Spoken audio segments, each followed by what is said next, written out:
time to sit back and check out the RCWR show with Lee Sanders. Get fun, in-depth coverage and analysis from the latest in professional wrestling in AEW, WWE, NWA, Impact Wrestling, or the world of entertainment. From hit TV shows to your favorite sports like the NBA or NFL. All things music, movies, and beyond, while trying to make sense of this crazy world we live in.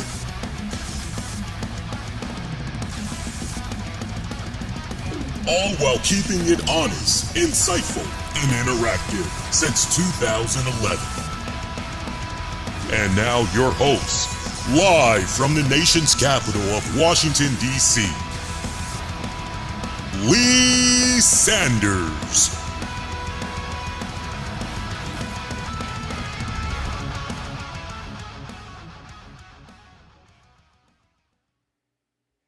Hey, what is going on, everybody? Covering the latest in wrestling, entertainment, and beyond since 2011.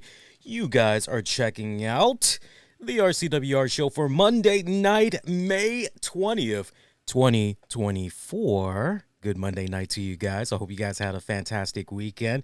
Mine's definitely good, although I have been dealing with some serious mood swings today. Of all the days that the mood swings hit, it had to be on my wife's birthday, and luckily I was able to manage it a lot better than previous years because I was determined to make sure that my mood swings did not get the best of me. Anybody that knows somebody that is a diabetic, you know that us diabetics, we have our days where if we're not dealing with anxiety, we are dealing with some form of a mood swing. And sometimes that mood swing, you could be full of anger. Sometimes you could be full of sadness. It just really depends, but it just hits you and it comes from out of nowhere. And that was exactly the case for me. But yeah, my weekend, pretty good, I gotta say, as I had managed to gather up as many of the wifey's friends, family, co-workers for a nice, cool hangout spot out in D.C. in Georgetown. Shout out to my D.C. residents out there. We were hanging out at Pinstripes, and we did that for brunch. And man, oh man, was brunch banging on so many levels. Had a great time, did some bowling afterwards. Shout out to the great staff over there at Pinstripes. I got to make sure I follow up with some reviews for them on Google Maps and everywhere else. But it was a great, great time. I had decided that was going to be the event where everybody was going to gather. And I had a little bit of help from the wifey's best friend in making sure we contacted X amount of people. Hey, this is what we got planning. This is what's going on. What's up? Are you down? And it was a great turnout. A bit pricey, I gotta tell you, and anybody that has a Pinstripes in their respected neighborhood knows exactly what I'm talking about. They feel where I'm coming from when I'm talking about those prices, my pretty babies, because them prices, let me tell you, especially for brunch. Now, if I heard right, I do believe that brunch is not available during the work week, but don't quote me on that. But I remember hearing wifey and a few other people say, yeah, brunch isn't available during the work week. Maybe it's just at specific locations. I don't know, but we're talking $35 a plate. $35 a head. If I said $35 a plate, you guys would be like, wait a minute. No, 35. You'd have a heart attack right now. But no, my pretty babies, $35 a head for brunch, and you can eat all that you want. And they had a really great layout. They had from bacon, sliced honey ham. They had, my God, sausage patties. They had Italian sausage. They had scrambled eggs that was unsalted, if I heard everything right. They had firewood brick oven pizza. They had chefs on staff just right there in front of your face, on hand, that would make omelets right before your very eyes. You tell them what all you wanted, or if you just wanted everything, and everything included chopped up ham, celery, salt, pepper, shredded cheese, tomatoes. I mean, you name it. Whatever you think of as the perfect omelet. No crazy stuff now, because I know some of you guys like some crazy ass toppings on your omelet, but just think about the essential. Okay, nothing crazy, nothing extreme. Just all right. What are we typically putting on an omelet? On an omelet, I said omelet, like it's an amulet. Damn, Lee. Anyway, yeah, it was great. It was great. Loved it. Went bowling afterwards for the third year in a row. My wife kicked my ass in bowling, and I'll share with you guys the video on social media, but you're not going to believe this as you hear this right now. But no bull. First time she's bowling, okay, on her first attempt, birthday weekend, she hits a strike. And we all were going, what the hell? And we're like, man, nobody's going to believe this. And one of her girlfriends goes, oh, I was recording. I got it on video. Like, wait, you actually recorded that? Yeah, I recorded it. Like, holy crap. So I knew once she scored that strike, I was in for an ass whooping. I just knew. I just knew. And sure enough, third year in a row, I got that behind whooped.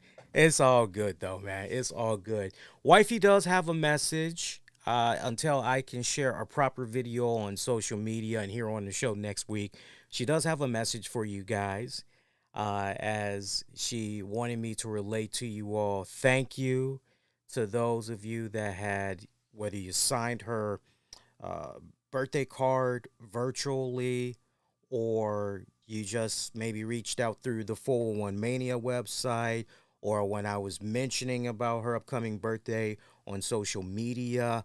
She really doesn't do social media like that. She really, really doesn't. Like, the only thing that she does is Facebook, and even at that, she's old school like me. You know, she's not accepting random friend requests. It's pretty much immediate family members, very, very close friends, and that's pretty much it. So she's in her own little bubble, not talking wrestling, none of that crap. And but you know, she said to those that had reached out and just wanted to say happy birthday, she appreciates it. Nice looking out, really meant a lot to her. So yeah, and definitely for me, thank you for those of you that, it's like what I had said on X earlier today. For those of you that had reached out and everything, I see you, I feel you, I appreciate you. Thank you. That's where I'm coming from in regards to all of that, man. But yeah, it was nice. You know, I had a good time. Had that party, that pre-celebration over the weekend. And then we went into today, and it was, okay, hun, so what are we doing today? And it was, okay, well, you know, we got to go pick up your cake. Like, oh, we got a cake to pick up. Like, yeah, we got a cake to pick up. Cake was fantastic. Loved it. I believe I got some pictures of the cake floating around on social media, and I do. So feel free to go and look at it. But it was a really great cake. We had this really awesome blue frosting. And when you took your fork into it and everything, it was a white cake, and it almost tasted as if you were biting into some pound cake per se, but it wasn't. And it had a strawberry filling in the middle. Oh, it was bomb. Combine that with some Breyers homemade vanilla ice cream. Perfection, man. Perfection. Did a little bit of driving around, doing some scenery, getting lost in some nice, friendly conversation. It was nice to just kick back and really catch up with one another, just the two of us, because it seemed like we had been running pretty hard in the days leading up to the weekend with work. And then I definitely was doing it double time. I was reaching out, networking to some previous clients, trying to see if I can bring on board some new sponsors to doing my odd random gigs outside of my part-time gig, and I was like a man on a mission trying to make sure that the weekend festivities going into today went off without a hitch, and your man did good. Your man definitely scored the brownie points. So couldn't have done it without a lot of you guys, though. That's definitely right. That's coming from the heart. So hey, we're gonna talk WWE Raw in just a hot tick. We also got a little bit of headlines that we can talk about, but I got to be honest, really not that much went down. It's another week where, well, I guess no news is good news, and it's relatively quiet and everything. I do have an update in regards to the story that I had first broke on here from last week in regards to the WOW Women of Wrestling news. Shout out if you were following me on social media. I remember I put out a video, and it's funny because my wife was chilling beside me on the opposite sofa when I was doing that video. She thought I was doing a rant, and I told her, say, no, there's nothing rantish about this. I am just speaking from the heart. But I have an update in regards to the whole WOW Women of Wrestling Tonga Twins situation. You definitely want to stick around for that and everything. But yeah, we're going to do a really nice short show tonight, which is okay because I like when we got these nice, slow, quiet weeks where honestly it gives us an opportunity to catch up on some other things. In my particular case, catching up on the NBA playoffs and everything. What did you guys think about tonight's WWE Raw? By the way, sound off. Let your voices be heard. I definitely want to know what you guys have to say. Tonight was the Raw men's final for the King of the Ring tournament as we saw Gunther taking on Jey Uso in the main event for tonight's Raw. Gunther going over. I don't think anybody really surprised right there with Gunther going over. I mean, we pretty much all collectively, as the wrestling community said, once we saw Gunther enter this, okay, well, if he's going to lose the Intercontinental Championship with such a historic reign, then surely the next best thing you can have this man do is win the King of the Ring tournament. It's just a no-brainer, right? The only question now is who is his dance partner going to be? And we won't really know that until we get to this Friday's SmackDown. That is going to be a historic SmackDown as well. We're getting a SmackDown that's going to be coming to us from Saudi Arabia. So I'm looking forward to seeing how that broadcast plays out. I would imagine it's going to have a completely different feel to it. I won't say the look will be drastically different. I don't think the look is going to be drastically different at all. It's still going to be, as you're flipping through the channels, oh, it's Friday night. Oh, hey, it's SmackDown. You're still going to be able to recognize it very easily. But I would imagine that the crowd atmosphere, I would imagine there's going to be some unique pre-production work that's going to be spliced into the broadcast and everything. I honestly feel I'd be shocked if it did not have a different feel as opposed to the other SmackDowns that's here on U.S. soil. So I'm looking forward to seeing how that plays out. Maybe we'll come on live after that show goes off the air. Not really sure. Maybe we can poll you guys and find out, what's going on with you all, what you all would like to see happen and everything. But in regards to Gunther taking on Jey Uso tonight, the ring general going over big time, beating that boy Jey Uso.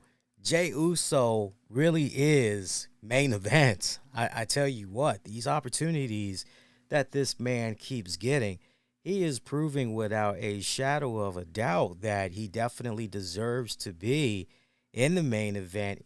He's definitely making an argument for the community to discuss, hey, he should be a future world heavyweight champion. This was a solid main event match. I love the fact that this match went on for almost 20 minutes.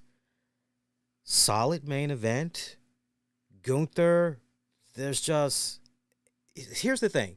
as good as this match was between both of these men, and you kind of got the vibe that maybe this could go down either way, but you're also looking at the bigger scale of things and saying to yourself, well, man, do you really want to have Gunther lose? If he were to lose during this whole tournament, do you really want him to lose on television, or do you want him to lose on a premium live event? And just the way the landscape feels right now in regards to the Gunther character and everything, it feels as though the way things have been designed, ultimately everything trickles back to Sami Zayn and when he won that Intercontinental Championship. So at this point, you feel where I'm coming from. If you really take a step back and you really think about it, you got to make sure that the way in which you are setting up Gunther translates extremely well to what's going on with Sami Zayn, because for Sami Zayn to be able to do what he did, ending the 666th reign of Gunther, that's a big deal. So you want to ride that out for Sami Zayn as much as humanly possible while continuing to elevate Gunther. Okay, so I like, but I do like the fact that the way this match was designed, either man could have won, but for me, it just made more so sense of Gunther going over. Good main event match. I cannot sing enough praise about this one. Of course, we had also on the Raw side of the deal, the women's, or the Queens King of the Ring Raw semifinal between Iyo Sky and Lyra Valkyria. Lyra picking up the W. Remember what I had said last week when I jumped out there and said, look, these two girls are going to be getting it on in the semifinals? Well, hell, on paper, you're looking at this match, and this should be a really good main event match. Both of these girls should definitely deliver. I don't know how you guys felt as you were watching this match tonight, but I know for me personally, I looked at it and I felt it was good. Yeah, you see, you thought I was going to be going in a different direction there. No. I thought it was actually good. Lot of length in this matchup. It got at least close to 20 minutes.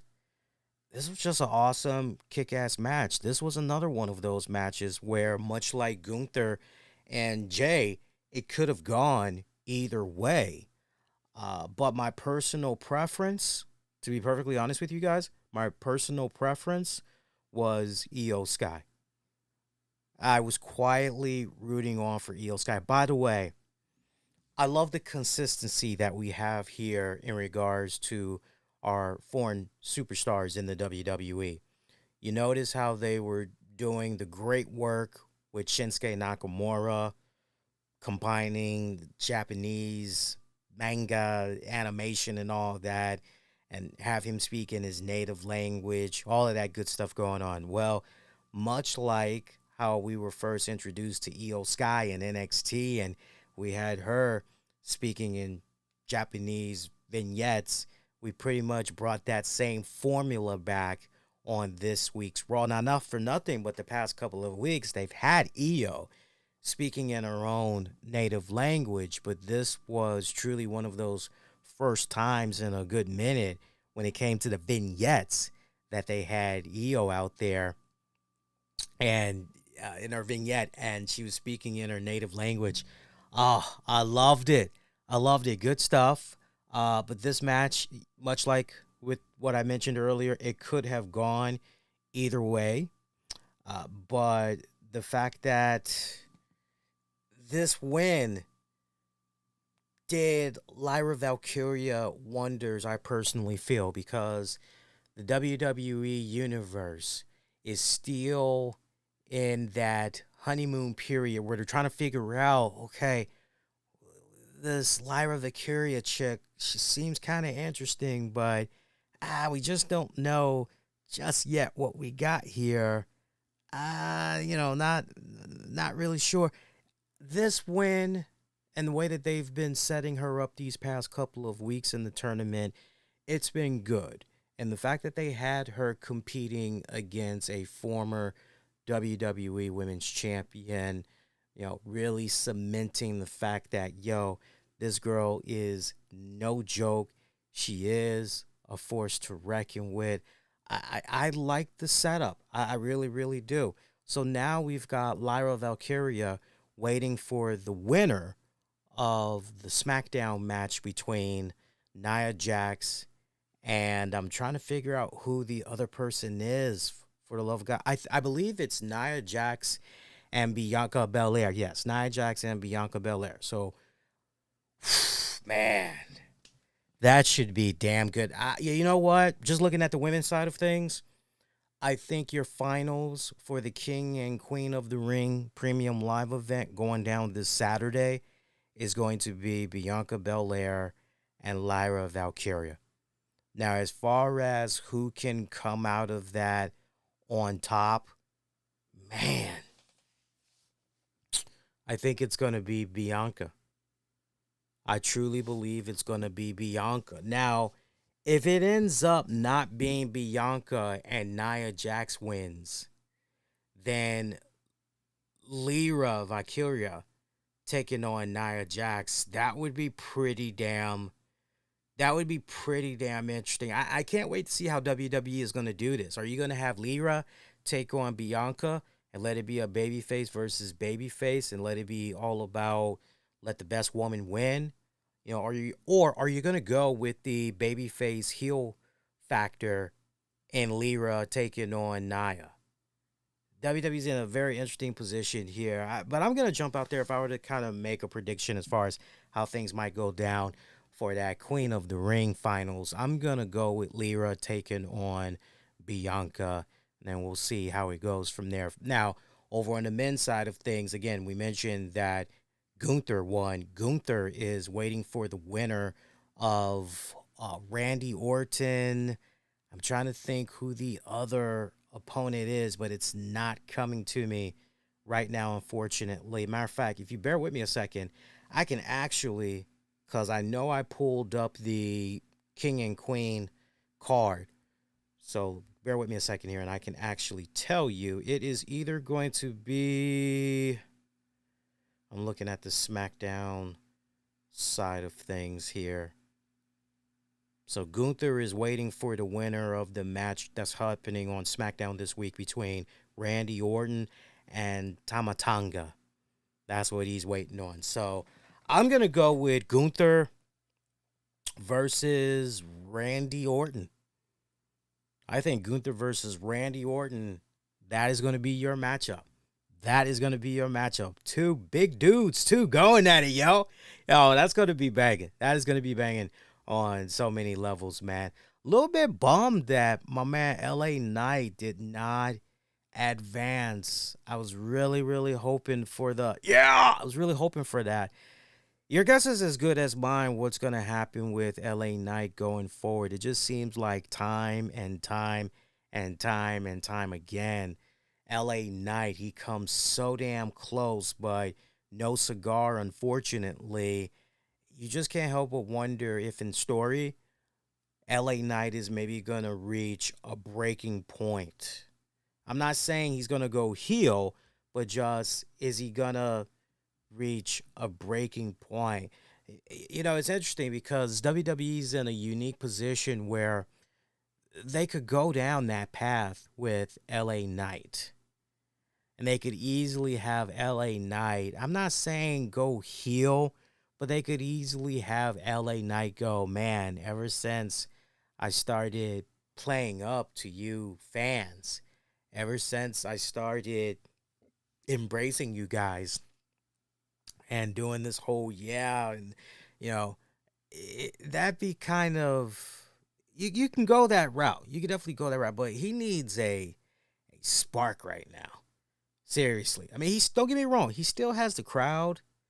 He's still entertaining as hell and all that, but it just really feels as though he's taken a significant back seat in recent months. And And I don't like that. I don't like what's happening with my man. Hopefully, things will pick up for the better, especially as we get closer and closer to a Money in the Bank opportunity. I'm eyeing that right now. I am eyeballing the hell out of that right now. Some other action that went down on tonight's Monday Night Raw. Chad Gable in action against Sami Zayn. Solid Raw opener of a match. I love this new Chad Gable, the evolution of it and everything. Chad Gable at one point furious that Maxime Dupree and Akira Tozawa would not play the game by his rules, so he kicked him out of his match. He kicked him out of being right there at ringside. This left Otis once again showing tough love to Otis, slapping the vinegar out of that man. Otis getting in a cheap blow in there on Sami Zayn while the referee was distracted. You're looking at that going, oh, man, this could be the opening that Chad Gable needs. And sure enough, Gable able to capitalize on that. This was a non-title matchup, but the fact that you were able to pin the IC champion, and let's not forget the three men I'm talking about, of course, Sami Zayn defending that IC title against Bronson Reed and Chad Gable coming up at the Saturday's PLE, right? So I love how this match was really playing itself out and looking at the layers of this, because that one layer, you've got the continuation of this trio feud between the men I just mentioned. But then in addition to that, you also have, well, wait a minute here, Chad Gable showing tough love to his Alpha Academy members. And then you've got that third layer where Sami Zayn is trying to prove, nah, man, me winning this championship, not only am I deserving of this championship, but ain't nobody going to be taking this championship away from me. So come one, come all, whatever the challenge may be, just bring it. I'm right here. I loved how all of this was just intertwined in this one match and everything. It's a fun match. It did everything that it needed to do in establishing what is to come at the premium live event this weekend. Honestly, the best match of the card for tonight's Raw, as far as I'm concerned, especially from a almost technical standpoint, so to speak. So I love this for what it was worth. Braun Breaker making his, I won't say Raw debut, because we all have seen Braun Breaker on Raw before. But, if you want to get technical, since the draft, and he's now officially part of the Raw roster, this was officially his Raw in-ring debut. I didn't even catch the name of the guy he beat. I just said victim number 101. Okay. But, he laid him out bad. Nothing but Cal Dixon. That was the guy's name. I guess the guy made it maybe about a minute, give or take or whatever. But he beat the holy hell out of this poor dude. Post-match, continued to assault and victimize this man. Led to officials coming out. Adam Pearce looking on, mean mugging, as Braun Breaker is literally looking at him. And I've seen that look before. Have we not seen that look before? Where that heel is looking on at that authority figure, and basically it is, this is what you give me week upon week upon week, and this is what you give me. You call this competition? I want real competition. Feed me, Seymour. Feed me. Right? We see where this is going. We see exactly where this is going. But look, just when we thought we knew the playbook here, and it was going to be a case where, we're going to continue to see these squash matches, there was a conversation that Dragunov was having with Ricochet. And it was really nothing. It was just pretty much Ricochet letting Dragunov know, hey, game recognize his game, fan of your work. I really dig what you do and everything. Like, make no mistake about it. As far as this tournament had went, we really tore the house down. It was all about us. And this wasn't a Ricochet that was trying to be heelish or anything like that. But Ricochet just letting Dragunov know, yo, we was popping, right? We was what was talked about from the tournament. Walked away. Next thing you know, just a freight train coming your way from out of nowhere. Braun Breaker spearing the hell out of Dragunov. So we ain't have to wait that long as far as real competition goes. Dragunov, Breaker, oh yeah. On like a pot of neck bones, y'all. Oh, I'm down with that one. Give me that one. That's going to be fun. That is going to be a fun matchup between those two. Looking forward to that one. Other action on tonight's Raw. It's always hard to believe that when we get these 3-hour shows, for the most part, we're getting about 5, maybe 6 matches, give or take. But World Tag Team Championship match, Awesome Truth taking on Judgment Day. Hey, love that truth. I got nothing bad to say about our truth, but this was just, moving along, just kind of one of those deals. Liv Morgan, Becky Lynch having a few exchange of words. I'm like getting so tired of seeing Becky Lynch come out there on the microphone. Just, you talk too much. I'm literally at that point right now. But anyway, Liv Morgan coming out. This is a case where we're going over revisionist history. Becky telling Liv, yo, you've never beaten me, not once. But Liv is talking about how this is, she's different. She's hell-bent. She's got this whole revenge thing. And, and she has this thing for hitting people from behind. And she did catch up with Lyra Valkyrie backstage. And she pretty much sucker punched the hell out of that girl. Yeah, you got her real good. Loved it. Good stuff. Liv telling Becky to stop gaslighting the crowd. Becky punches her in the face. Liv retaliates, and she's the bad guy. Like, how does that make any sense? Then she leaves Becky as Becky is getting attacked because it's none of her business, and she's afraid to fight. No, she doesn't care about the other women and barely cares about Becky at all. She's back for one purpose, one vision, one goal. One man, one goal. Just one vision. Little queen for you guys. She's back to finish up her revenge tour. So that's pretty much it. Becky coming right back. Wow, you finally found yourself. Took you almost 10 years to figure it all out, right? Taking a little bit of a dig at, but I mean, come on. It took Becky Lynch, just about maybe not close to 10 years, but it did take her a good minute to try to find herself and everything as well. I didn't particularly care about this Becky Lynch promo for what it was worth and everything. I really didn't. But, I thought Liv really carried herself well in this. I was more interested in Liv and her execution and everything, and could she rise to the occasion? She did good in her promo exchange here for what it was worth. Backstage, we see a doctor checking in with Xavier Woods, checking in on that knee.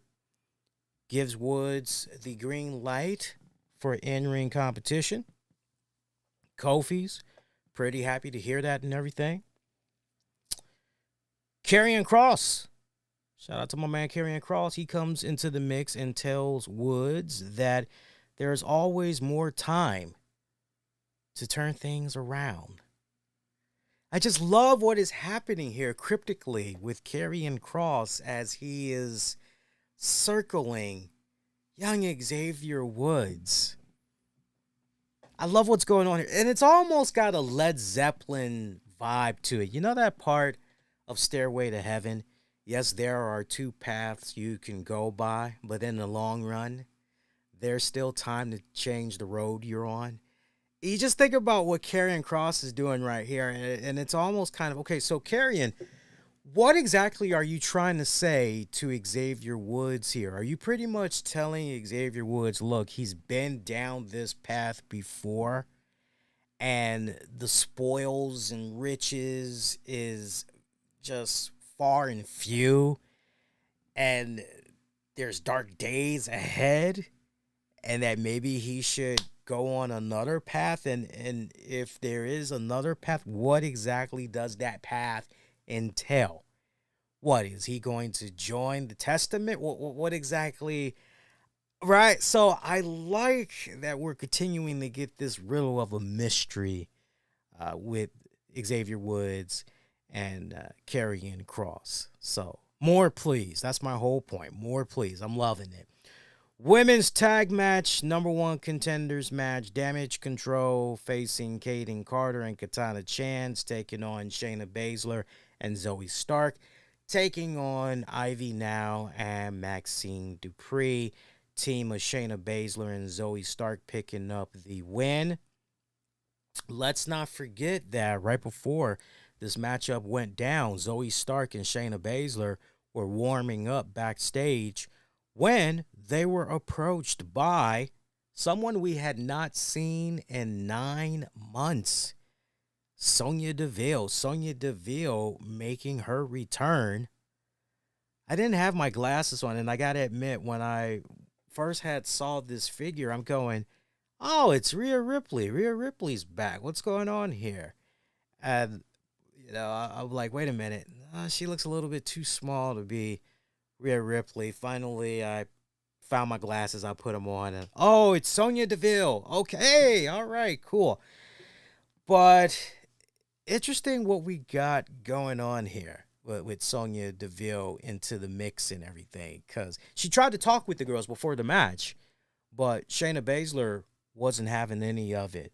So they pretty much had walked off. So, but you've got that little bit of a riddle, another riddle. So we got one riddle with Karrion Kross, and now we've got another riddle with Sonya Deville. But this match itself, it had its moments, bit all over the place. Wasn't really a fan of it. Got to be honest with you. Really wasn't a fan of it. But, yeah. Shout out to Ludwig Kaiser, a.k.a. Conan O'Brien. He's interviewed. He's asked if he thinks Gunther had a chance against main event Jey Uso. Kaiser brought up Sheamus. Here's Ludwig Kaiser again, taking shots at Sheamus, calling him old yeller and all of that. Yeah, we're about to see a hell of a beatdown coming Conan O'Brien's way from Sheamus. Drew McIntyre was in the house as well. Apparently, Adam Pearce required him to be there, but no time for him to speak his mind. He was a little bit upset about that. Used the opportunity to trash talk Damian Priest. Nothing mentioned on CM Punk this go round, being relatively quiet there. No mention of CM Punk. I was a little bit surprised at that one, right? That's been the thing that's been burning week upon week upon week, and yet not this go round. But that's all right. Tournament matches overall for tonight's Raw, solid. Way they got this nice and hyped up, creating that great curiosity for an incentive on top of that for checking out SmackDown this week. I love that. I love that continuity pace that we've had these past couple of weeks since the tournament has been at play. Okay, well, I saw now how things played out here with Raw. Now I got to watch SmackDown. Okay, now I've seen how everything played out on SmackDown. Now I got to go back and I got to watch Raw. So I like the great balance that they've got going on here because, honestly, these past 3 weeks, as far as the quality of the wrestling goes, it's been on another level to a degree. Within reason, because I did just talk about a couple of hiccups here with some matches for this card tonight. But, no, overall quality has been banging. This was good stuff. Another solid episode of Raw this week. really stringing everything together for that King and Queen premium live event. I'm still having a hard time premium live event because I want to say pay-per-view so bad. I want to say that so bad, man. So that was Raw in a nutshell. We did pretty good. I mean, I think we talked about Raw for maybe 30 minutes, if not less than that at most. So we're really finding our groove when it comes to these things. Yeah, so definitely. Watched a little bit of the NBA games that was on the other night. So it looks like the way things are going right now. Let me see if I understand this correctly. But the Minnesota Timberwolves, wasn't I here on this show and I said, you know what? I don't know, man. The Minnesota Timberwolves, something just. And now we've got them taking on the Dallas Mavericks.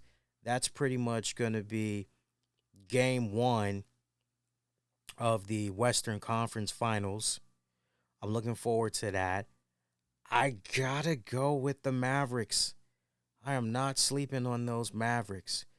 I cannot believe they were able to get 3 games out of the Denver Nuggets. But look, once I saw them take those 3 games from the Denver Nuggets, all I could think of to myself at that point was, yo, if this goes to a game 7,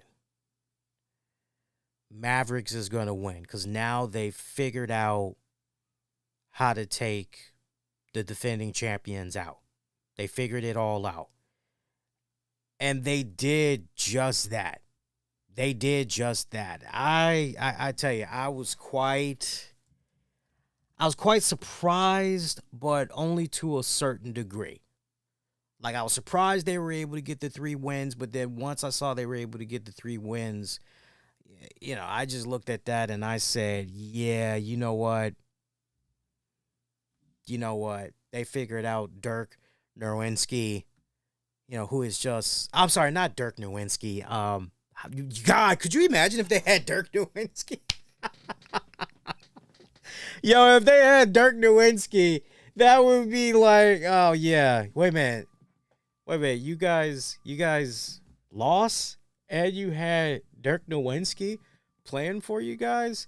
I don't know. Something does not compute. something does not compute. But no, real talk though. Once I saw them win 3 games, I just automatically said, yo, if this goes to a 7th game, this is going to be over. This is going to be over. And Jamal Murray, he's definitely had his moments, right? He's definitely had his moments.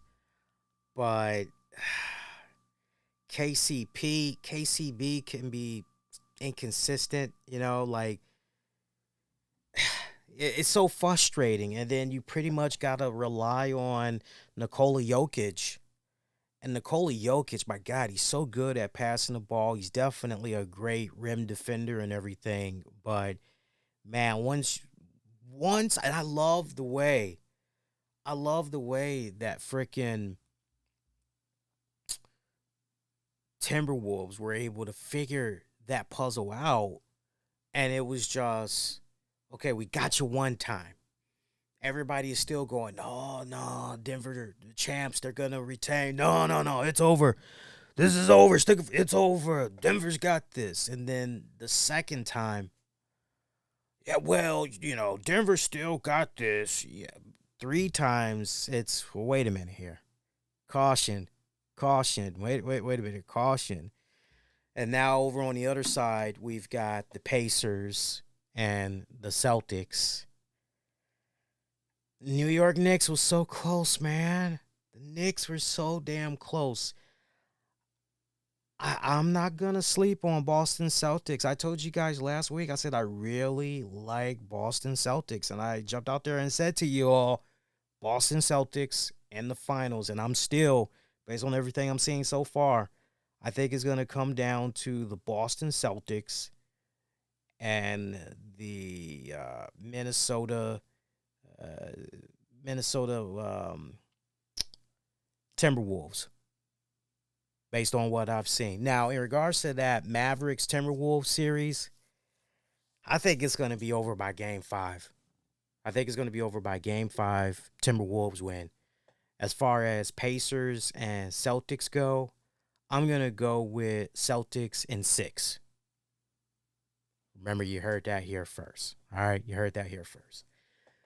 Just hop in on social media. I didn't even put a poll out asking you guys what did you think about tonight's WWE Raw.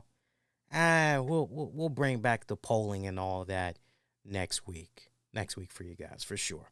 I will go over the card for WWE's King and Queen of the Ring Premium Live event in just a hot little bit. So make sure you stick around for that.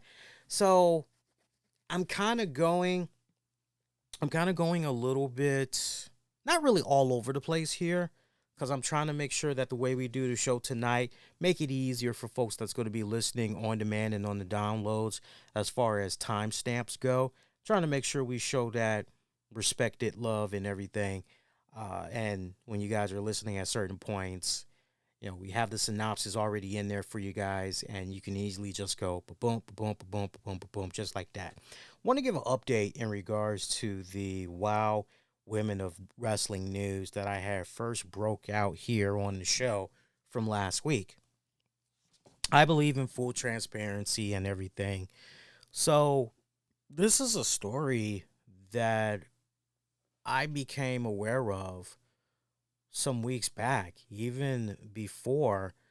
And did you guys see, if you checked out my show and you know what's going on, you know that Gerwick, the Gerwick wrestling site, they jumped out there and they were talking about how they had spoke to a WOW source, or rather a WOW source reached out to them and told them, and they just ran with that as news. And you have no way. It led to me doing this video on X right before the weekend hit, blasting the hell out of wrestling news media outlets and those that are within the wrestling news media genre. It led to me blasting just everybody involved and saying, yo, you guys that are not doing it right by cross-referencing your resources and validating information and doing your due diligence to speak to directly source after source, whether you're speaking to that source via Zoom, email, text, phone calls, you pretty much are doing everything in your power. Cross-reference. Okay, this is that. Okay, and trying to see if you can match that up with what is being mentioned over here. All of that. And it's funny because my wife was like, "Oh, you're ranting." I said, "No, I'm not ranting. I'm making a very valid point." And I was pretty fired up. I was very fired up because let me tell you something. And again, I believe in full transparency. And look, it's nothing but love over here. I've got nothing but love. I don't have a bone of hate or spitefulness or pettiness in my body or anything. But when I was originally working on this story and putting all the pieces together, I pretty much had presented my preliminary findings, all cross-referenced. I presented it to my guys over at 401 Mania. I said, look, I'm working on this exclusive story and, here's what's going on so far. And they would not touch the story. They did not want to touch the story. They felt that there was going to be, it was kind of interesting what was said to me because on the one hand, I'm told, it's not that we think you're not trustworthy, because we do think you're trustworthy. It's not that, we don't think that as far as your I can't even figure out the exact word that they use, but when it was all to the heart of the matter, their whole thing was, well, we don't know your research process. We don't know what goes into your investigating. my whole deal when I was reading this was, well, ask me. Ask me. It's like, 401 Mania wasn't even around when I was this close to becoming the new editor-in-chief of the TNA Insider website, right? And then it's, okay, well, have you guys really ever asked me, how long have I been involved in wrestling and talking about wrestling, interviewing people, and my association with certain people? And it was just really weird how all of that just went down. But my guys were scared to run the story. My guys were scared to run the story. They did not want the heat. And I can respect that, especially when they feel that they're not at a point right now where, they're not at that point yet as far as exclusive news and all of that. And I can respect that. Doesn't mean I have to like it, because I don't like it. But it's one of those deals where it's like, okay, so I'm pretty much going to be flying solo on this one. That's fine. So I just kept it moving along. One question that I kept asking myself, following up from what happened last week and talking about WoW and Tonga Twins and all that, one thing I kept asking myself, and everybody that I have spoken with, like, I'm surprised that not one person, well, maybe, you know what? I'll give partial credit to one person that I was corresponding with. They did kind of borderline go in this direction a little bit, but the one thing that just kind of bothered me a little bit, and again, I'm not picking sides. I just talk about it and how you guys walk away and what you think. It's up to you all, right? But I just pretty much, I have the canvas, I take the paintbrush, and and when I'm done, y'all just look at it and you come to your own conclusion on what you think you're looking at here. I couldn't help but say, man, well, if the Tonga Twins were this big of a deal, this big of a negative influence on the locker room, if they were that much of a negative threat in the promotion and to everybody that they're working with and everything, then why are we still continuing to pile on these respected individuals? Why are we continuing to egg these, right? Because the threat is now, it's over and done with. Real world talk for a second. Apply this in the real world. If there's a fellow colleague that you just can't stand, they rub off you and your coworkers the wrong way, whether they're saying sexually, whatever, right? Downright sexual harassment, whatever. Just make it up in your mind. They airing you out. If ultimately that employee gets fired, I'm sure there's probably going to be, hey, what happened to, I haven't seen this person past few days, past couple of weeks. Oh, you didn't hear? Oh, they got fired. You're going to be like, hey, high five, about damn time, long time coming. He was a piece of, or she was a piece of, and then it's over and done with. I keep seeing this thing that just keeps, it's a running gag almost, it seems, where, okay, we're continuing to pile on here. Why are we continuing to pile on when these people that were an issue, they're now removed from that? So is there any way that we can, that was what I was asking myself. And then one person reached out to me via email, and then another person reached out to me. I had somebody reach out to me over the weekend that had appreciated the way I had went about, talking about things from last week and everything. And they heard what I had to say. And they pretty much was like, Lee, I'm paraphrasing here, but they pretty much were like, Lee, I got receipts for you here. I've got text messages for you.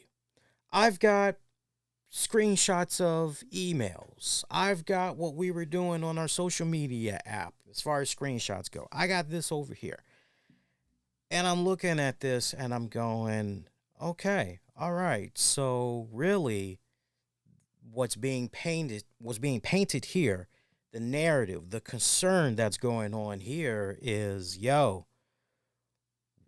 to me, now, if I am wrong with this interpretation, then I'm wrong with the interpretation. Wouldn't be the first time I'm wrong, won't be the last, right?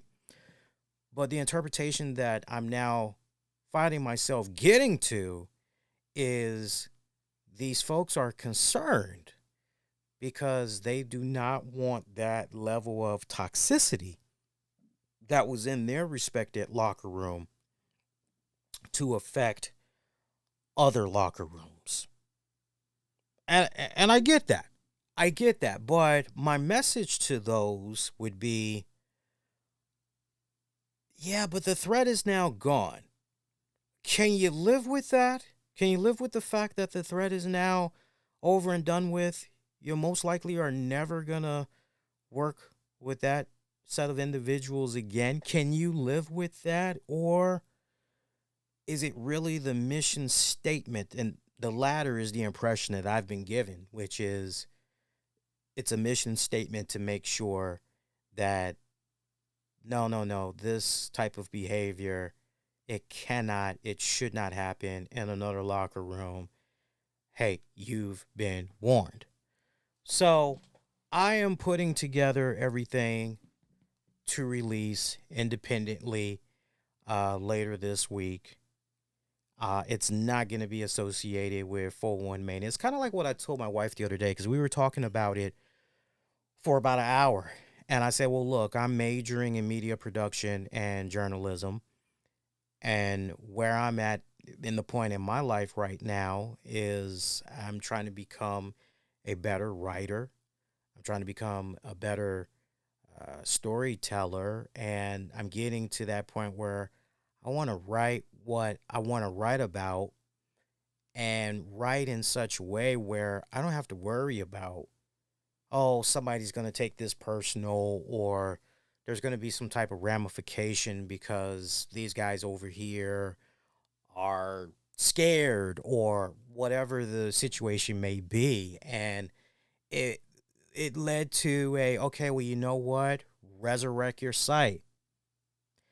It took my wife to remind me about this. She said, not for nothing, but at one point, when you were really hustling and grinding with your old Infinity One Productions website back in the day, you had serious traffic and your website was worth a decent amount of money because of that traffic and everything. She's like, you need to go back to basics.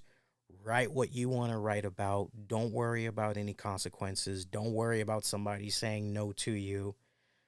Believe in yourself, believe in your work. And if you believe in your work, then damn it, you need to write it out and, right? Like, cause in the real world, if you're trying to become a journalist and everything and you're working on stories, right? It's a time sensitive thing, right? That's part of it, but you also want to make sure that all your W's are crossed off and everything. She gave me a lot to think about, that wifey, I tell you. And so I'm going to be putting the final touches on that, release what I got. But I just thought it was so hilarious how the people over there, Gerwick, and I'm just reading this and I'm going, wow, they only talked to one person. And I knew exactly who they had spoke to. Not that I'm mad at them, but it was just like, man, you suck. You didn't really do a good job protecting your source. That one source that reached out to you. It's like you did it just to get the traction. You did it just to, right? There's a much broader and bigger. It was just a headache. I had a headache just seeing how all of that had played itself out on social media and everything. And it was definitely a teachable moment. It was a teachable moment. because it fired me up seeing that my guys over on the 401 site, who I've worked for almost 4 years, I've never asked for a raise. This is truth. I'm being 100 with you guys.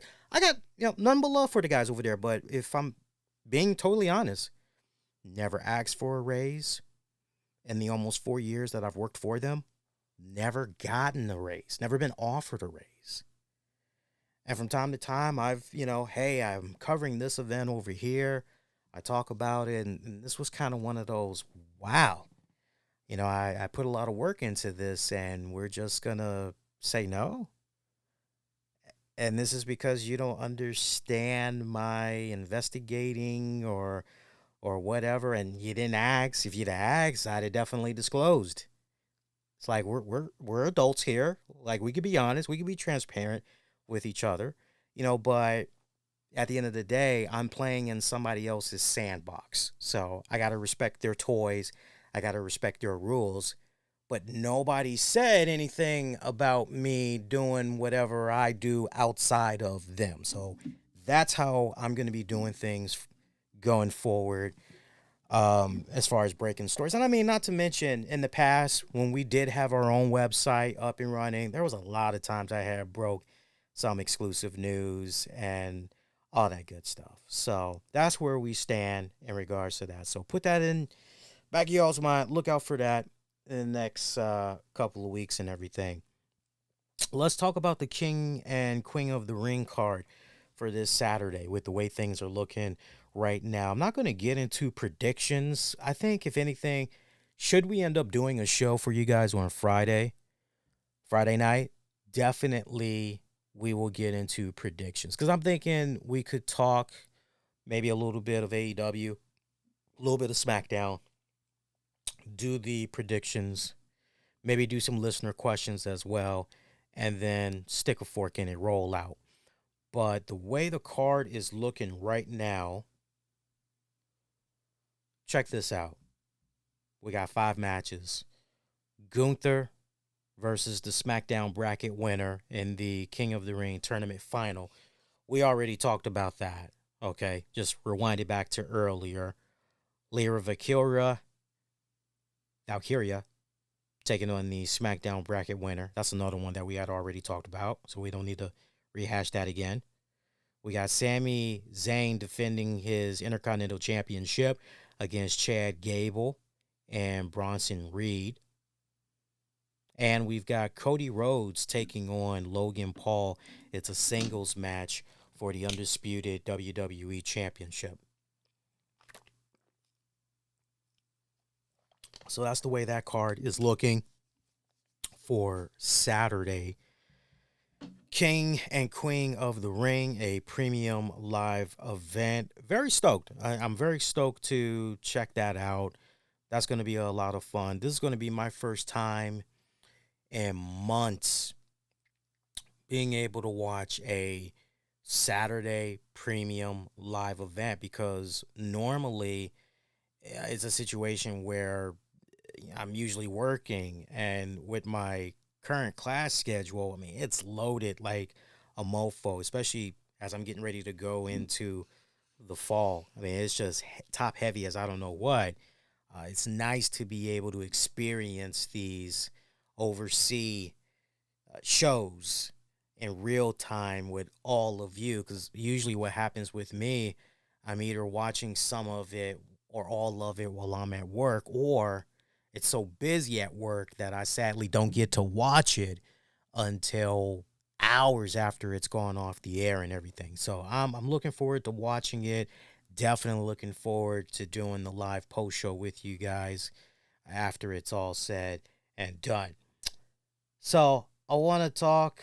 We talked about the wifey's birthday, right? Yeah, we talked about that already. It's a fun birthday. I loved preparing it, planning it, laying it out. It was awesome. It was a hectic weekend, though, man. I got to tell you, it was definitely a hectic weekend, because as we got closer and closer to the event, your man was just cool as a cucumber. But I was going, yo, okay, got to do this. How much is that going to cost? Okay, got to do this. How much is that going to cost? And I was running so damn hard all weekend long. It was not even funny. Right down to the point, I remember one of my, this was funny. I remember I was running so hard that when I was doing my thing, trying to make sure that financially, party, all that stuff was going to go off without a hitch over the weekend, and then make sure everything was going to be okay for the birthday today. At one point, I found myself in DC. I was in some neighborhood, just doing one of my side gigs. And I'm in the neighborhood, and next thing I know, I hit this bump. I mean, I didn't just hit this bump. It's like a speed bump. I didn't just hit that joint. I mean, I floored that joint, and the car just went, and I was like, what the? All right. I was like, damn, I got to be careful around here. A few minutes later, I hit another speed bump.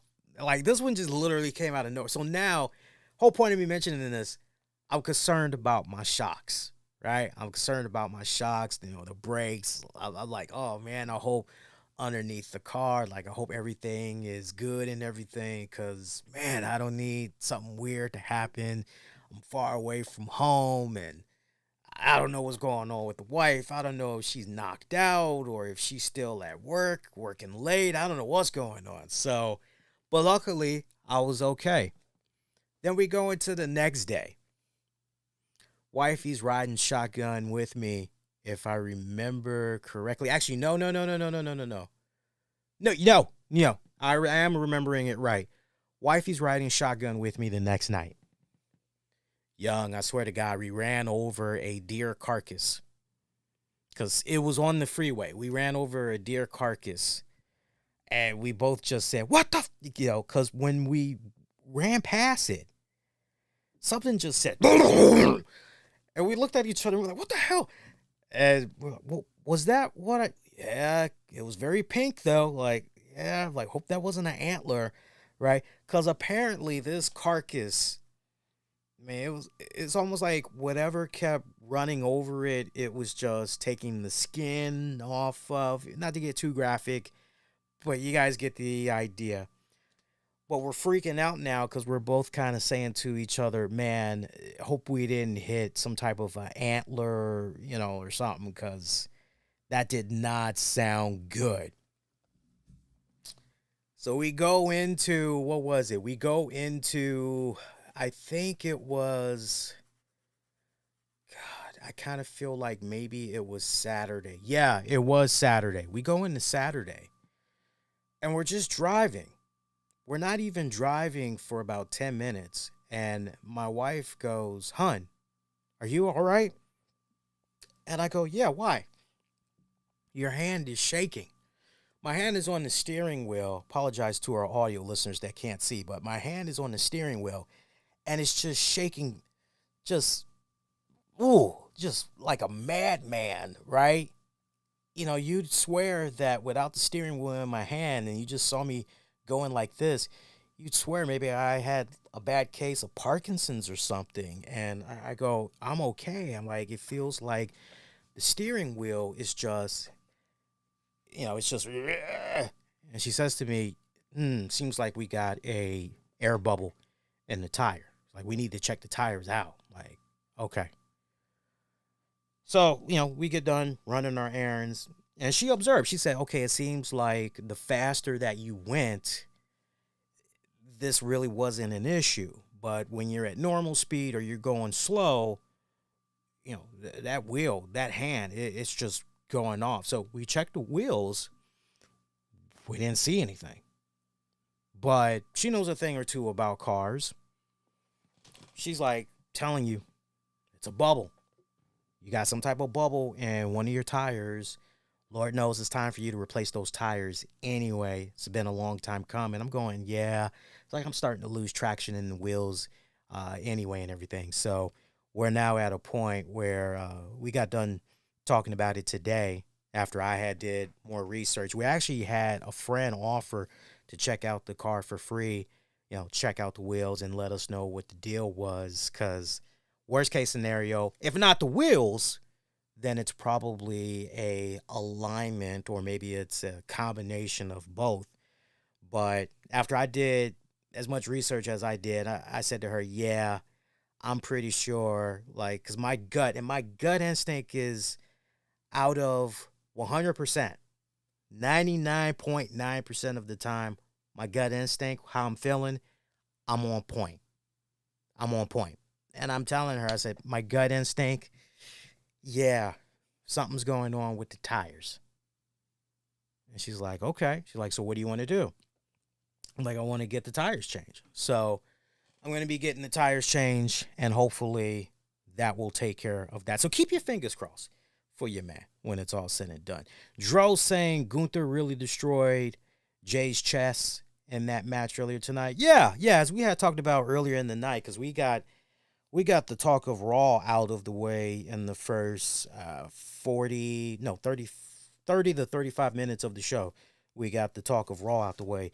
Yeah, that was, nobody does it better. And, speaking of Gunther, I really like the kind words that Lex Luger recently said about Gunther. I don't know if you guys had saw it, but Lex Luger had put him over big time, saying he loved his look.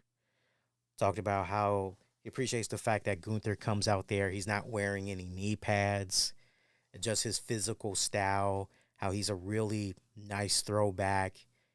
Sung nothing but great praise for the man. So it was a very, very nice, kind words that Gunther had to say about him. And I agree. I think Gunther would have been fantastic back in the day. As far as like what particular period, I think if you would have had him in the 70s, for sure. In the 80s, yes. 90s, like right before the Attitude Era and all that had hit, whatever year Rocky 4 had came out, whatever, because remember, you had the whole Cold War, that was a big, what's the right words I'm looking for? Rocky 4, Soviet Union, that was the main backdrop for Rocky 4. So you captured that time period beautifully. Just imagine if you would have had that translate into the wrestling world through an individual such as Gunther. Whole new other level, for sure. But yeah, nobody hits as hard as freaking Gunther, man, for sure. So other than that, as far as some other tidbits of wrestling news that we can get into, Wendy Richter. I don't know if you guys had saw this, but allegedly she's working under some WWE Legends deal. And as a result of that, it's being said she's not going to be appearing in AEW. For those of you that's been keeping tabs on the AEW product, you know that Classic Tony Storm has been teasing for a long time about maybe Wendy Richter could do something of a match or some type, do something in AEW. But looks like the good folks over at Fightful Select, they're reporting that Richter was considered at one point to make a appearance in AEW. It was just a matter of, hey, got the right amount of money and everything. But they note that the former women's champion is under a Legends deal. So that's highly unlikely. Now, some of you guys may say, well, wait a minute. Rob Van Dam had revealed in interviews that WWE had gave him their blessing to go make the sporadic appearances in AEW and everything. So they did not have a problem with that whatsoever. But looks like for the time being, Richter is off unless otherwise. So, it is what it is. I'm sure there's probably a decent amount of people that's going, Wendy who? And, as I like to say to my wife and friends sometimes, Google it. I'm aware of the news that's going on with Bryan Danielson as well. I want to I think I speak for many of Bryan Danielson fans out there where all we want is nothing but the very best for this guy, his health, his well-being. That's all we really want. But in case you're not aware, Danielson had talked about how he's going to be needing surgery soon. And it was trying to see if I can find and give credit as far as who he spoke to here. I don't see the credit. I always love to give credit. I'm just pretty big on that. I like giving credit where credit is due. But in regards to his health status, as remember, he said to take part in a Anarchy in the Arena match against the Elite at Double or Nothing. In regards to his health status, he said, quote unquote, somebody paid a price to take out FTR, to take me out before Anarchy in the Arena. We know exactly who it is. No, I hurt my neck real bad. Then I'm wrestling with Ospreay. I go to give him a Frankensteiner off the top rope. I've never had this happen to me. Dude lands right on his feet. I go straight down on my head. And then later in the match, right before he pins me, he hits me with a Storm Driver. I got shooting pains down my arm. I'm at home and I have to go get MRIs. I have a compression on the nerve root at C6, C7, C11, T1. I've got this shooting pain that's running down my arm that won't go away. The doctor is telling me that pretty soon I'm going to have surgery. The only way I can hold out, is if I can keep the strength in my right hand. Right now, it's still there. I have the shooting pain, but I've still got the strength. So I plan on staying home, recovering, doing physical therapy. So that is just crazy to hear. I know some people are looking at this and they're wondering, wait a minute. I'm seeing something that's coming here. Hang on here. I can't really pull that up right now, unfortunately. It kind of sucks. I can pull it up another way. But in regards to Bryan Danielson, that's very unfortunate. Right? I mean, you're looking at that, though, and you're going, wait a minute. Is this maybe part of a story? Is Bryan Danielson just kind of stringing people along here? Or is the man really being serious about what's going on with his health? Like, inquiring minds want to know. Your guess is as good as mine.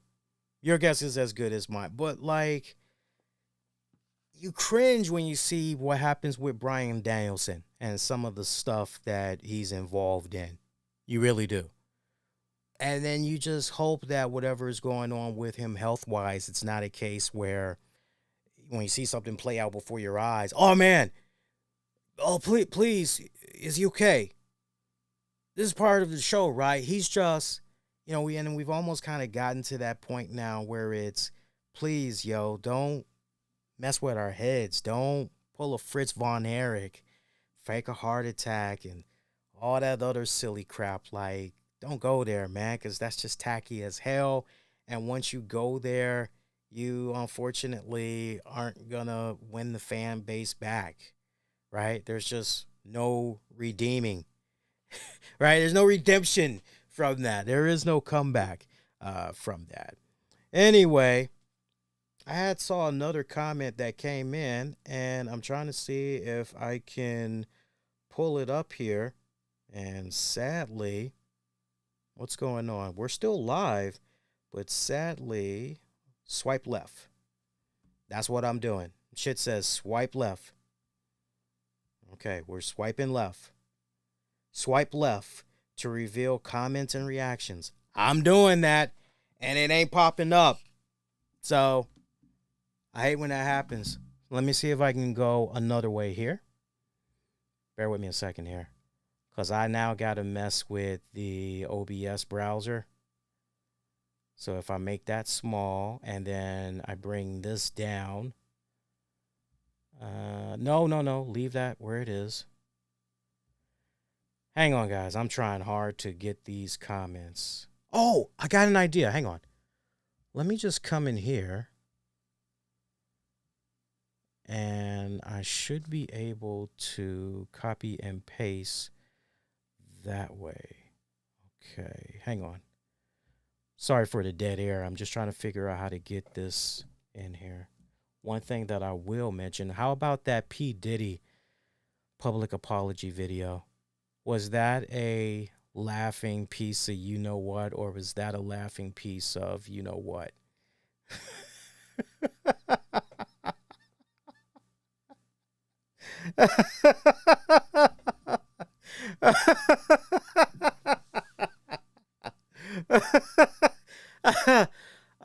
P. Diddy.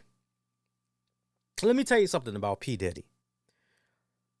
This should be a no-brainer of a no-shocker for you. But if you're shocked, I mean, okay, I especially if you don't follow hip-hop rap, I get that. But those of us that have followed it extensively, years upon years, decade upon decade, we've known this about P. Diddy for a long time. We've known that he's been an asshole, a bad dude. We've known for a long time. What it is this mofo just has so much money. He's very influential, knows the right people, always dishing out NDAs like Pez candy. He can essentially make or break a career with his connections and his money. And all of a sudden, some of us are going to act like we're shocked. Nah, man, come on. Come on. Like I said, if you've never followed, okay, I can cut you some slack, but nah, we've known about this for a long time. Remember, a lot of us are going, yo, he had Tupac killed, right? A lot of us are going.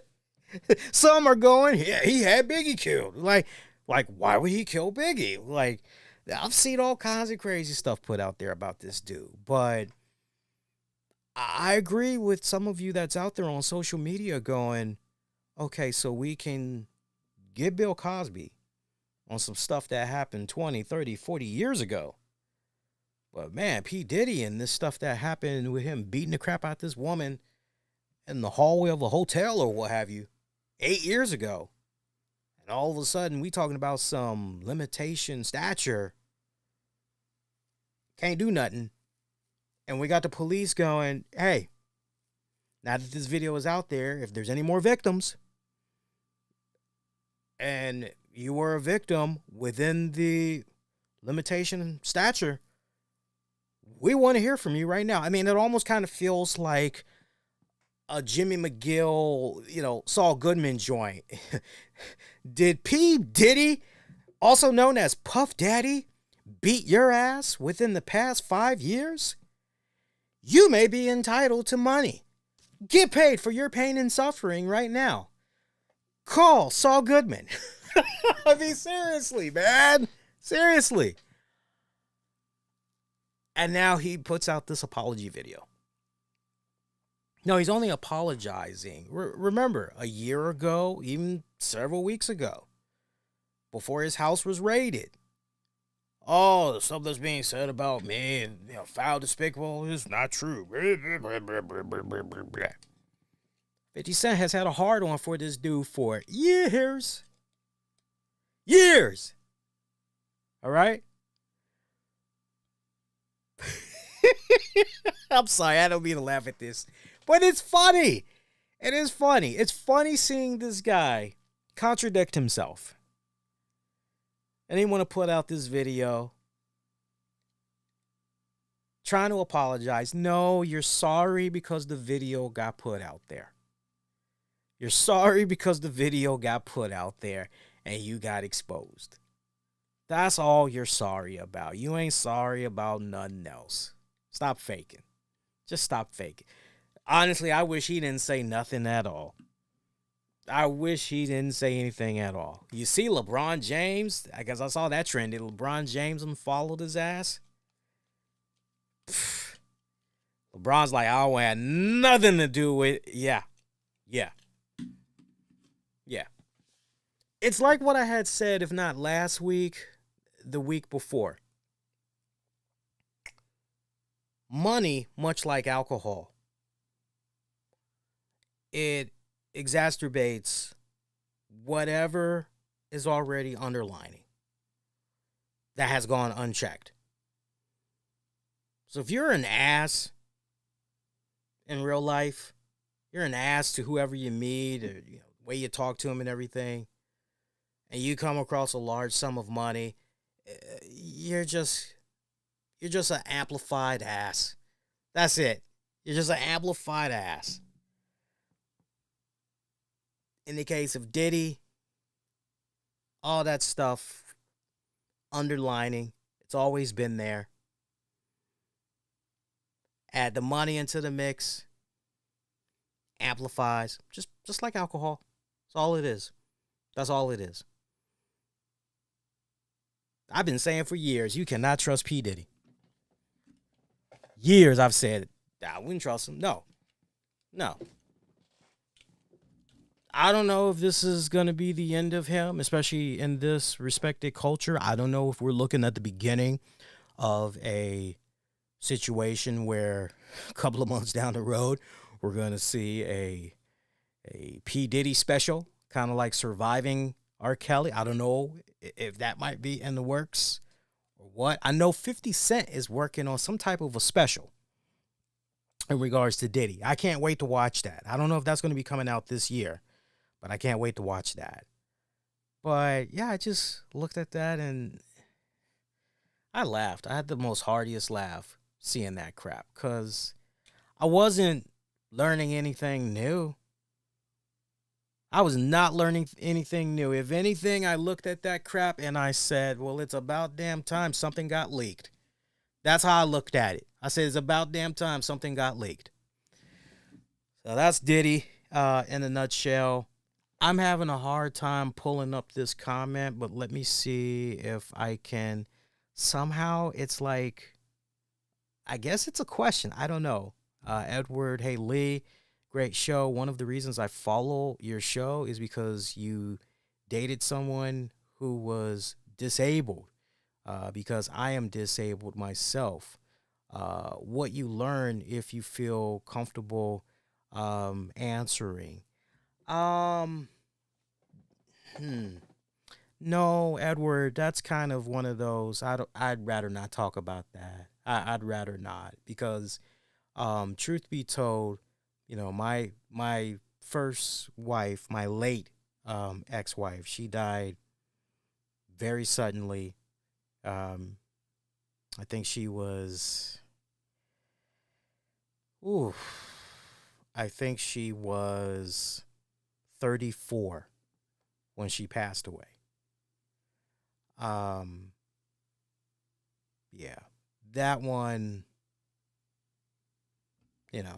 that one kind of stings, much like the passing of my dog from not this past weekend, but, pretty much the week before.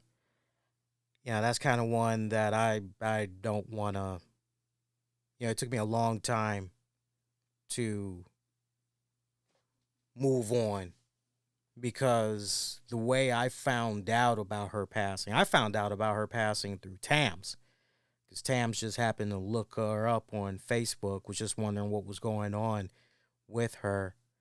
I didn't like the way our final conversation went. It wasn't even a conversation. It was basically me getting cursed out because I forgot her birthday. And I told her, I said, nothing personal. It's like I got a lot going on here. And I was still navigating what was at that time a new relationship with Tams. And, it was, that was the last conversation. And we were very cordial, all three of us. We were very cordial. We were friendly with one another. And, so when I found out about her death a couple of years after that, that made me very sad, very depressed. I wasn't a fan of that. Um, so out of respect to my wife Tams, you know, it's her birthday, or it was her birthday because it's now over. You know, that woman has been my backbone for almost 15 years now. Out of respect to her, that's something I'm not gonna dig up again. You know, if you've been listening for a long time, you kind of already know the answer to that question. Definitely, definitely, whenever an anniversary comes around for me and Tams, I always talk about how she has made me a better person, challenges me, right? If you really stop and think about it, Edward, your answers are, just really stop and think about it. If you've been listening for a long time, the answers are all there. You just gotta string them together. You know the answer to that question, as far as what I learned from my ex, and pretty much going into this relationship, this marriage that I've been in. You know the answers to that. But yeah, so what we're gonna do is I'm gonna poll you guys on YouTube. So go on youtube.com/the RCWR show. I would say sometime Tuesday. And I'm gonna put a poll up asking you guys, yo, Friday, you want a show or not? When you see it, hit it up and we'll figure out. Now look, this is the way I want you guys to do it. If you're gonna be around Friday night, then vote. If you're going to be around Friday night, then vote. Because the way I'm thinking, maybe we'll come on live, I would say, let's say 10:15, 10:30 this Friday. So when you see that poll, do your thing. Let me know if you want me to come on live, or if you're good with me just maybe firing off predictions for a YouTube short. And then we can just circle on back Saturday, do the live post show. We can do it that way, right? But yeah, man, once again, for those of you that had wished Tams a happy birthday, you guys rocked. Appreciate you all. I'm looking forward to sitting down, doing the video with her. Because she definitely told me she would have done the video today, but she didn't put her makeup on because we was just taking it easy. And I'm gonna end the show on this note. It's a fun story, but there's some really good sentiments that's behind it, right? This goes out to those that's having a hard time finding love, finding a really cool person and all that other shit. So we're doing our thing today. We pick up the cake. And wifey goes, so what do you want to do now? Like we've picked up the cake and we've got all this free time. I'm like, well, I don't really know. And one of her girlfriends actually was in the area where we picked up the cake because she was getting some work done on her car. She wasn't sure how long it was going to be.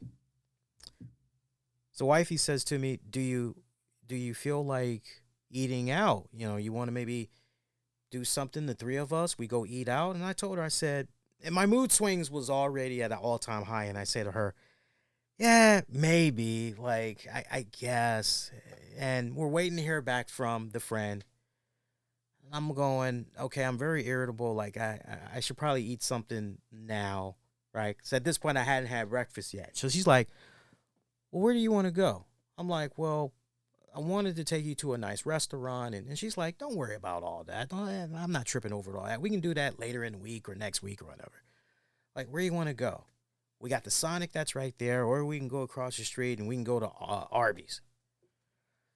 Like, well, it's been a good minute since I've had Arby's, because we did have an Arby's in the neighborhood, but they got rid of it about 2 years ago. So now we've pretty much got to drive about 30 to 45 minutes to the next Arby's. Whole new other county and everything. So we go to the Arby's, And keep in mind, all my money, at least for now, I spent it on the celebration from over the weekend. And then my grinding and hustling that I was doing to make sure that wifey had a nice birthday today. Well, I won't be getting that money until like Thursday. So I'm like, oh. And wifey's like, don't worry about it. I know you're going to get the next one. Don't worry about it. Like, let's just go get lunch. Find you somebody that's cool as fuck like that. Seriously. Seriously. You know you got somebody special. You know you got that ride or die. You know you got somebody that, that's what's up when they operate like that. Seriously. That's real talk. That's real talk right there. Somebody that can understand what's going on. They can work with you. And, as long as you're making that progress, you're doing what's right, right? But in return, make sure you're doing everything in your power to make that person happy. And that's the real tip. That's on the real. All right. So get at your man on X, Facebook, YouTube. Use the keywords, the RCWR show.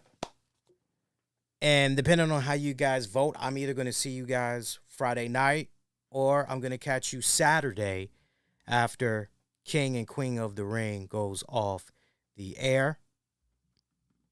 That's it, my pretty babies. Wish you all to be safe. Most importantly, be kind to one another. I will see you guys next go round. Adios, y'all. Take care.